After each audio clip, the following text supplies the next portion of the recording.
Hey everyone, I'm Garrett Hallfish. Welcome to another week of the Fish Tank. This week, I really want to talk about the recent Division beta that happened just this weekend. And I want to give you my impressions for the Division because while I know it's not exactly my kind of game, I still have worries about this game that I know a whole lot of people aren't necessarily talking about because people are loving it.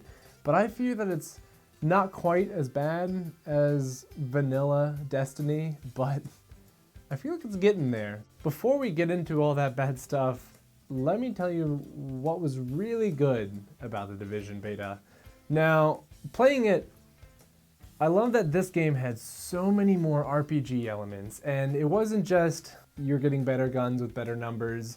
You could add scopes, you could add handles for better stability. It was just there was a whole lot to it, and you could tell that there was going to be a lot more to that.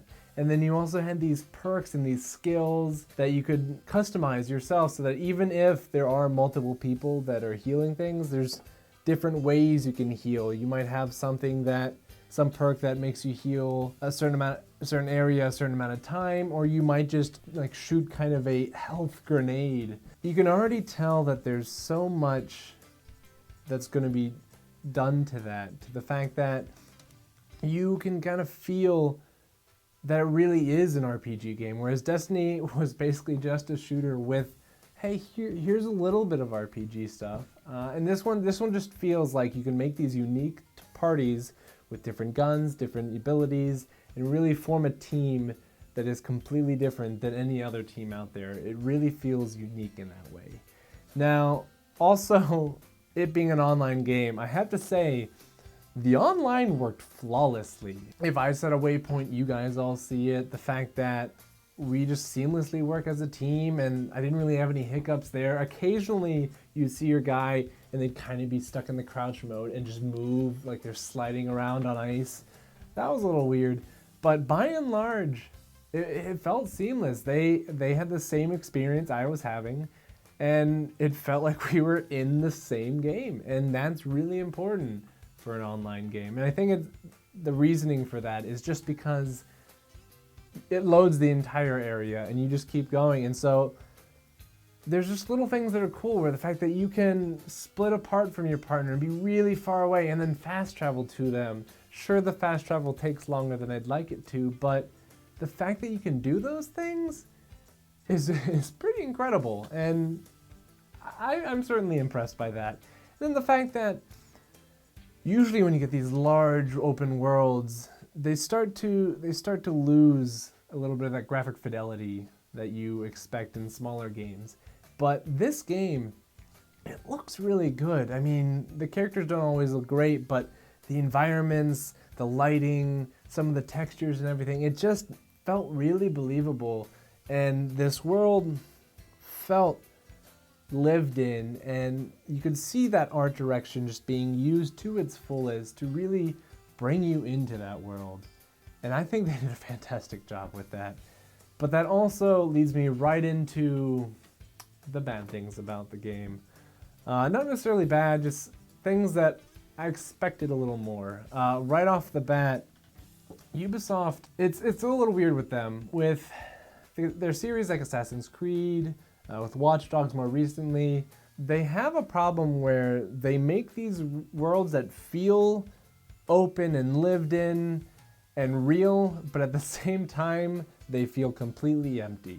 Main reason for that is just like in this one, you're walking around and, you're running around and you're just running and running and running from point A to point B. And there's really not a whole lot to do. Occasionally you might find some guys you can fight. Occasionally you might find someone who wants to come up and ask for some food, water, a soda. But by and large, most of these people you can't really communicate with. They're just kind of there. It's like a giant set piece. You can't go inside any of the cars. You can't check any of the cars. They're just there.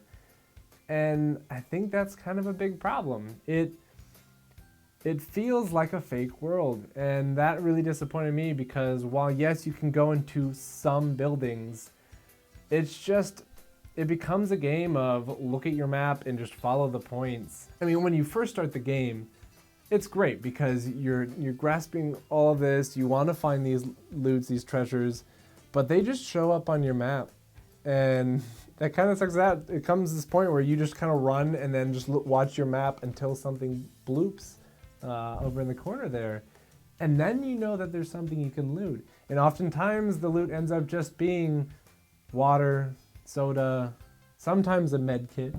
But most of these things I never really used except when there was this person that needed help and wanted that. And even that I wasn't a huge fan of, just because they just come up to you and they're like, please, can you help me? And you're like, okay. So you give them some food, and you might get blue jeans. You might get a really nice jacket.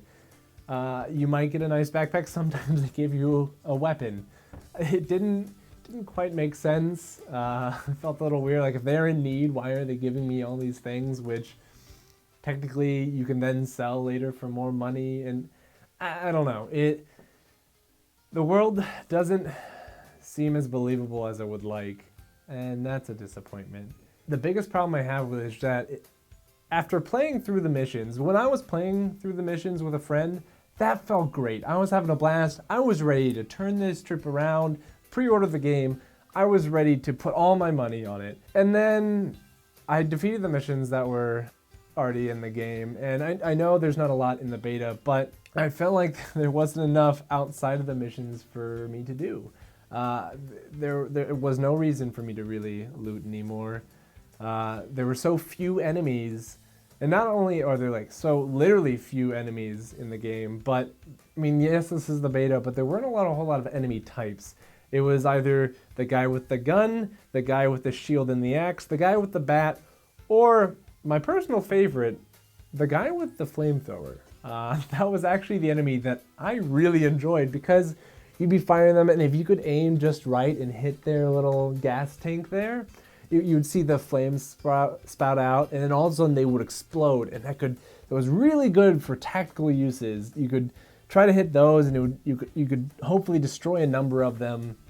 That was a smart enemy, but otherwise the enemies were just guys with guns, and I don't know, it gets a little old after a while, but I really just didn't notice it until I finished the missions that were given to me. So my only one fear is that in the final game, what is there going to be to do and keep you going back after the missions? I mean, yeah, there's the Dark Zone, but from my experience of the Dark Zone, not really a fan. So basically what the Dark Zone is that rather than in the main missions where when you grab loot or loot something, there's loot for everyone. There is the same amount of loot for everyone, and yes, the chests keep refreshing and everything, but I felt like whenever I was running around, it was empty chest, empty chest, empty chest, empty chest, empty chest. And so I didn't want to run around. And so it basically became you either could hit the enemy AI, who were tough, and would occasionally drop really nice stuff, or you could turn on various other people or fight the ones that have already gone rogue. And so basically you just go there to kill other people and eventually extract those items. But the problem I had is then those items weren't even that great. And so I'm kind of in this limbo where I don't know if maybe the Dark Zone gets better and better the more you play, but I don't know if I want to put that time into it. I just wasn't getting a lot of reward for all that time I was putting in. Now granted, I'm not a huge multiplayer person. When I play multiplayer, it's for the experience with my friends. You can tell stories, but that was a game that after the missions ended, I don't know if there's much to say. Now for a closing gripe, for anyone who's looking to play this single player, I advise that you don't, because this isn't a game you're going to get into for a story. The voice acting's not great. Look, you're gonna be okay. Hell, at this point, you're more okay than me. The echoes are kind of cool visually, but the story content is just kind of flavor text. It just kind of washes over you, and then you immediately forget it.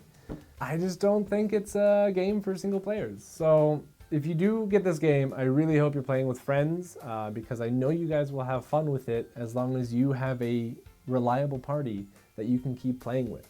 And with that, that's another week in the fish tank. If you really love The Division, please let me know. I could be wrong. We don't know. Let me know in the comments below. You can also like us on Facebook via the description below. You can follow us on Twitter at NerdMuchCom.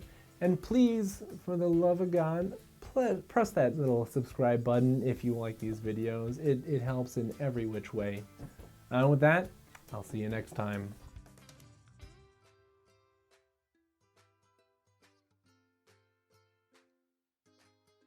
Okay, my real gripe with this game is something that I could not let go. Is that if you wanted to crouch in this game, you run up to an object, you press X, you see the little button drop, and you crouch. If you wanted to go over that object, you run up, you press circle, you go over that object. Here's the problem there. Being a PlayStation owner and playing the Uncharted series, it is the complete opposite. You press circle to crouch.